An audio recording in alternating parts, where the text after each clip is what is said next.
Well, there we go. I didn't do the building, but I did the pad. And I'm going to be the first person to point out I've got a bunch of work to do here, and I made a mistake I'll never make again. This is my first project of this size. I don't own any laser leveling equipment or anything, and I contacted a company to find out what the spec was on flatness. So I just eyeballed this pad, and I dealt with the drainage by coming here when it was pouring rain and watching that it flowed. And they laid the building out not the way I wanted it at all. It doesn't matter, but whatever. There was a little bit of warp to this building, to the pad. The pad had a little bit of warp to it, and the reason it's my fault, I'm totally going to own it. I should have just said to Marty, we need a whole nother load of gravel. There was a lot of money was spent on this project, on the dirt work, and I was being cheap with money that's not even mine. I was being cheap with my customer's money, which was not in his best interest. His best interest and my best interest would have been saying it's going to take 3 loads of crusher run. We put 2 loads of crusher run, and it just barely did what needed to be done. It looked good compared to what we were looking at, compared to riprap and stuff. So it was oh wow, this slab came out, not slab, but this pad came out nice. But the reality was, if you put a grade laser on it, you'd say, wow, it's warpy. And I saw it, and I wasn't happy, but he was like, wow, it looks good. So in my head, I psychologically was like, well, then let's save $500 on gravel. But it was stupid. I needed to say, let's get another load of gravel that's $500 well spent, so that the whole thing could be really, really level. Because what happened is I just was a little thin here and a little thin there. And it was real warpy, and I had to do a bunch of work to block this up, and now I'm going to have to do a bunch of work to fix it. So you can see how it's blocked up in the front, and there's it's built on rails. I haven't been in it yet. I just got here. So the way that they twisted, the workers who put it up, they said it twisted, and the back corner is hanging off in the air right now, which is ridiculous. It's ridiculous, but it's not. They showed up and did the best they could, but they didn't really care. Yeah, that's fine. They didn't really care. You can see how crooked they put it on here. But it's fine. We're going to get more stone up in here. I'll put cinder blocks to kind of hold it back, and we'll fill it from the interior so that it spills under. But the whole thing has to get a pretty substantial amount of leveling done. You can see, this has got to actually be built up. And I'm going to use water to get the crusher run to flow underneath. And you can see some daylight underneath here. And up at this end, the gravel doesn't even go under the doors. So it's all me. This is totally my fault. It's totally me. But it's going to get done right. We're going to get it done, and it's going to be great.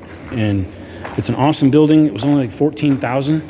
I was really kind of surprised how affordable it was for being delivered and erected with 3 roll-up doors.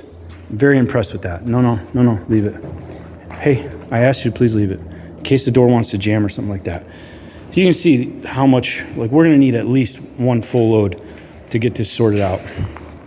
But it's pretty awesome. Not going to lie. It's pretty awesome. Might need some ventilation in the future. Maybe some fans up in the top end, because it's pretty swampy and hot in here.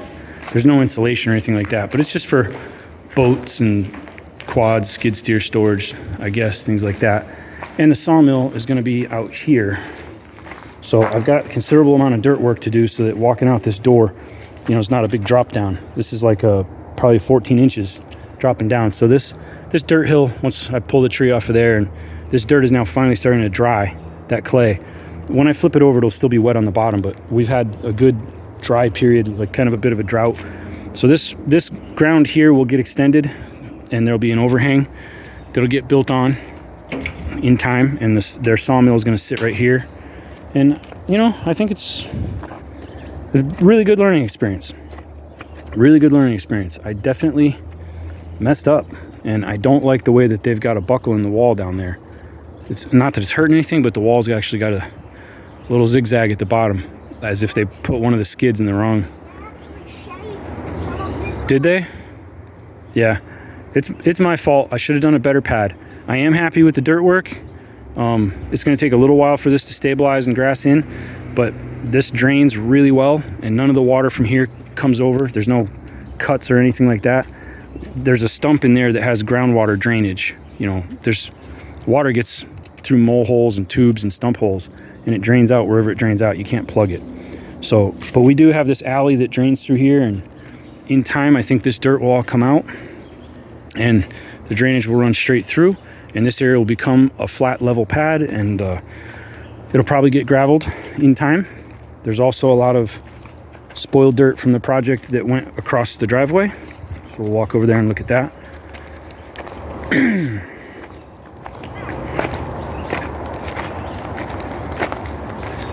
So a lot of the dirt went over here. There was about a, I don't know, 18-inch drop off. So you could not pull over on the side of this little bit of road right here. But this will get all, it's wind road right now, and it's starting to dry. I can still see quite a bit of wetness in there, but this will get pushed around and rolled around and then smoothed and flattened. And then it'll get probably some 3-inch stone put on top, maybe a tiny bit of crusher run to lock it up. This will end up getting more crusher run to make, Is this tar? this is tar. Right in the front, we'll have to get more crusher run to make a bit of an apron.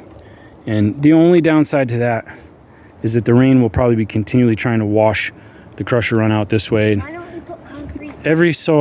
Why don't you just wait till I'm done making a video? We're not going to put concrete. So every so often the gravel will have to get swept back in. And I do have to make sure that we don't have water and clay and mud draining across the driveway. So any water that wants to run off this way from the pitch of the building, possibly a gutter. A gutter would be a solution. A gutter that routes the water to the back.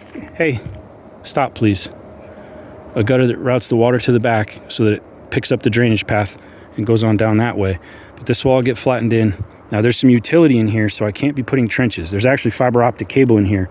So I have to be very careful about this area and make sure that it's good and compacted so that no heavy equipment crushes anything, and you can see a utility right down there.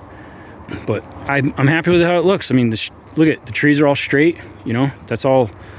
A straight forest is a good looking kind of thing. A twisty timber does not look good on the land manager. So these trees are all pretty healthy. White oak, two maples, white oak. No, that's a maple. There's a hickory, red maple. But these will all fill in and be pretty good looking. I should have took that little scrubby beech out, but these will fill in and look pretty nice.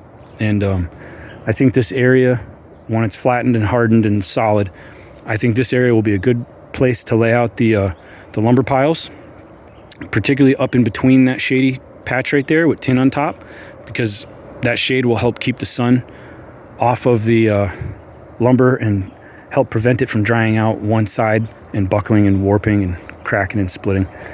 So there's more to do.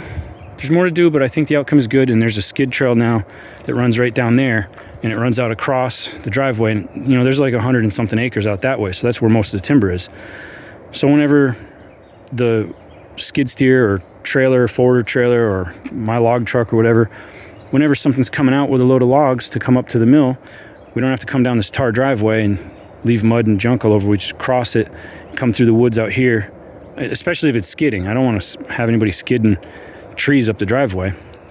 So we can just skid right across, come out of the woods and skid across, and then come up here, and the turn is generous, and you come down this trail and buck your logs up right there and have your firewood pile sitting here. So this would be a good place to process firewood and set the splitter, you know.